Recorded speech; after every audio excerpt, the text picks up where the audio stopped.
The sound of storms may have gotten you out of bed this morning. Thank you so much for joining us here at the Live Desk. I'm Janae Hancock here with meteorologist Melissa Meeder. We are going to take a look at your forecast, but it has been a busy morning, Melissa. It has. You know, we did see kind of an outflow boundary, which is just about kind of a breath of air from another thunderstorm way out of our area. That ignited rain and storms that generally formed right over the 435 loop I-70 corridor and went through the area between about, I would say, about 5:45 and probably until about 6:40ish. So around an hour. We're still seeing it down towards our southern areas, but I'll have another look at radar and what to expect for the rest of this morning and really the rest of the 7-day forecast. I've got that in just a few minutes. It was really fast, but it did cause some significant damage across the metro. And that brings us to KCTV5's Gabbi Lumma. Gabbi is right at 79th in Cambridge, just west of the state line. Gabbi, we see some damage there behind you, but kind of walk us through what you were seeing.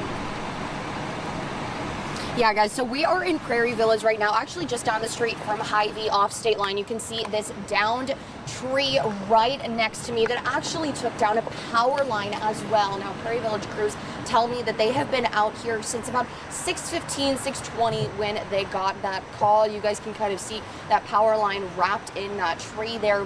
The crews here tell us they don't believe it impacted any of the houses, as we still see some porch lights. They believe that it might have just been the street lights as well. But, you know, we felt those gusts of wind. We saw those lightning strikes, hearing those rumbles of thunder still. So, you know, just take it slow out there. Again, I would definitely add a couple minutes to your commute, just leaving a little bit early, at least, just to give yourself more time, as you never know, you know, if there's another tree down or if there's a branch covering the roadway. Again, everyone, just make sure and be safe this morning. We're going to send it back to you guys back in the studio.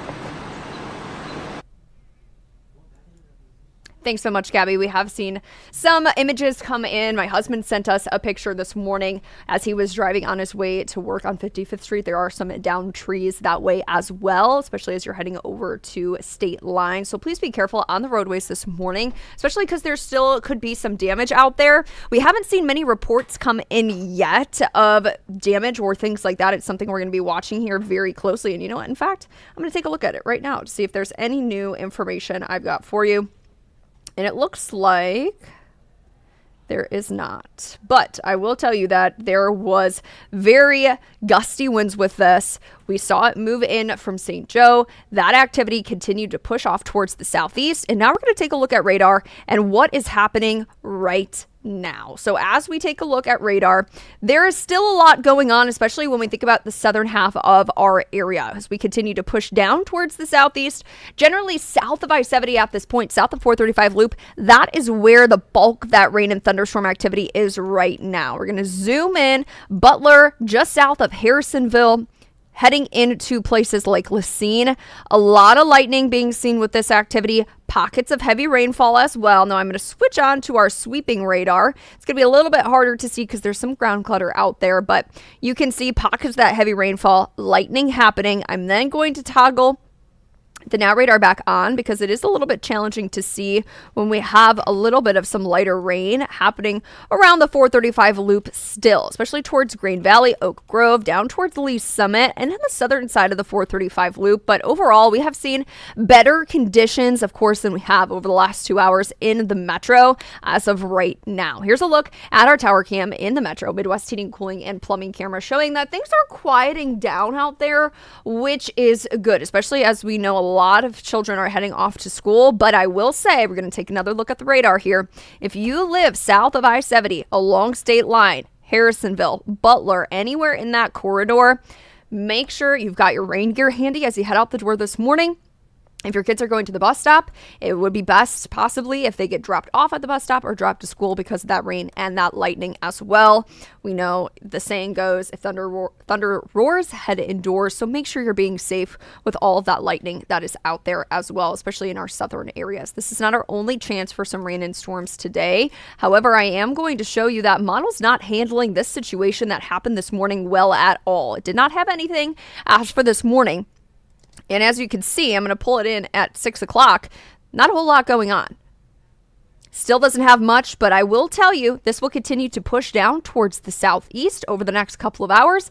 I think we should see that be out by the time we get to noon. It's by the lunchtime hours where we have the chance for some more spotty showers and rumbles that start to develop, likely in the evening hours just south of the I-70 corridor and generally south of our area. As you can see, south of Butler, Clinton, rain and storms for the afternoon and into the evening. Now, there's that potential better off out of our area, but there is the possibility that that develops, 50, 60 miles towards the north, and we see that in our neck of the woods. So with that being said, there is the potential for some strong to severe storms along our southern areas as we go through the afternoon and into the evening hours. We have that level 1 out of 5 risk highlighted along the southern area. I'm going to take off this headline, so we can see a little bit more of the graphic.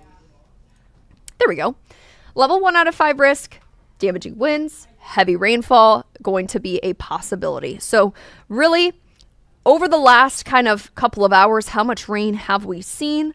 Well, this is not indicative of everything that has fallen, of course, across the area, but at the airport, looks like we picked up just under 3/10 of an inch or just over 1/4 of an inch of rain. More rain has been recorded in Lawrence, around 3/10 of an inch. We are going to continue to filter and see more of these reports as we go through the next couple of hours. I, of course, will check back in on this, but we did see some heavy rainfall, or at least I heard heavy rainfall, I should say, here in the studio. So just how much fell, I will get to the bottom of that. For today, though, we do have rain-cooled air now at this point, so it's a little bit cooler out there than we expected. Those temperatures are generally in the lower 70s. It's 71 at KCI, it's 72 in Lawrence, 73 in Olathe, and 73 in Lee Summit as well.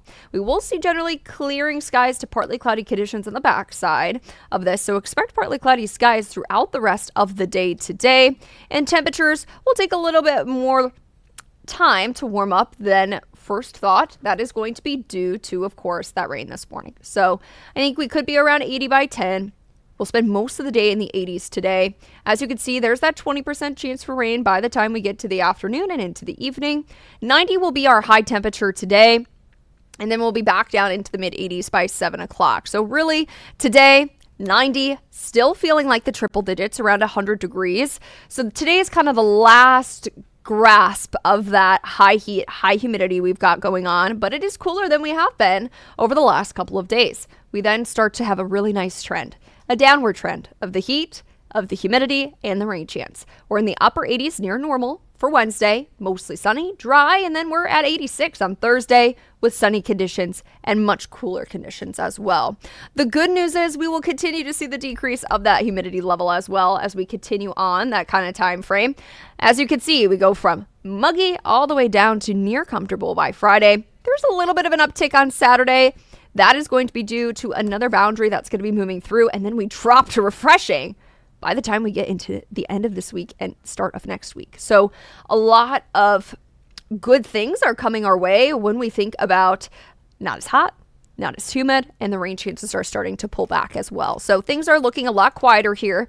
I keep a 30% chance for some rain in the metro as we go until 10, 20% for the rest of the day. We'll be around 88 tomorrow. And then take a look at the weekend. I told you, mid-80s Saturday, low 80s on Sunday, 20% chance for rain and storms both days with partly cloudy conditions. But humidity levels on Saturday may make it feel closer to 90, but nonetheless, Sunday especially, it's going to feel nice. And Monday, 30% chance for some rain and rumbles will be in the mid-70s. It's going to be our coolest day the next 7. And look at that low temperature on Monday morning. Woo! Upper 50s. Tell me it's feeling like fall without telling me it's feeling like fall. So once again, let's take one more look at our radar to show you what's going on, especially those that are south of I-70 and up the 435 loop, downstate line. That's where we're seeing the heaviest rain at this point. Butler, Lacine, just starting to move out of our area, which we will like to see here as we go pretty shortly I expect this to generally be out here over the next 2 hours. Some spotty showers may be lingering behind, but I think things start to quiet down before we see another chance for some rain and storms for this afternoon and evening. I hope everybody has a wonderful day, stays dry, stays safe in the rain and thunderstorm activity, and make sure to grab your rain gear. If you don't need it today, you could need it by the afternoon due to that potential for some spotty rain and storms once again. So keep the rain gear handy today. You won't need it as we go through the rest of the work week. I hope everybody has a wonderful day today.